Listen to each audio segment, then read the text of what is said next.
Naam, shukran mtazamaji kwa kuendelea kutazama Darubini, na hivi sasa tuachane kabisa na masuala ya ukame. Na Rais William Ruto amewahimiza wabunge wa mabunge ya kaunti kuunga mkono hazina ya kitaifa iliyopendekezwa ya ustawishaji miundo msingi. Kiongozi wa taifa leo aliongoza kikao cha kila mwaka cha mabunge ya kaunti jijini Nairobi, ambapo alitaja hazina hiyo kuwa muhimu katika ukusanyaji wa fedha za kufadhili miradi ya kuleta mabadiliko humu nchini. Ni mkutano wa kila mwaka wa mabunge ya kaunti katika ukumbi wa KICC jijini Nairobi.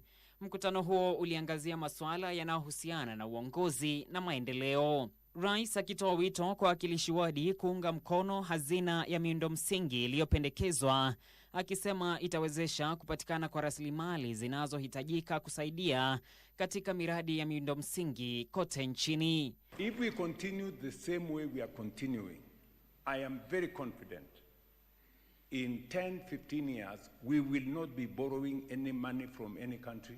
We will be using our own resources, and if we need to borrow, we will be borrowing from our own savings. Pia alitoa wito kwa wakilishi wadi kuongoza shughuli ya kuwasajili wa Kenya kwenye halmashauri ya afya ya jamii ya SHA. Citizens should be treated.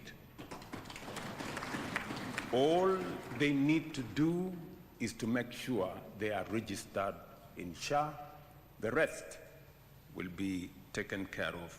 Wakati huo aliashiria kuunga mkono uwianishaji upya wa viwango vya mishahara ya wawakilishi wadi kama ilivyopendekezwa na tume ya uratibu wa mishahara na marupurupu ya watumishi wa umma, pamoja na hazina iliyopendekezwa ya ustawi wa wadi na mpango wa malipo ya uzeeni ya mabunge ya kaunti mbele ya bunge la kitaifa.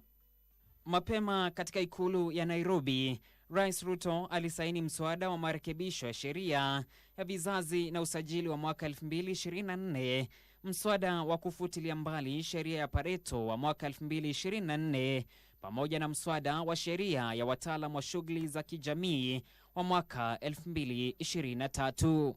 John Kahiro, Darubini.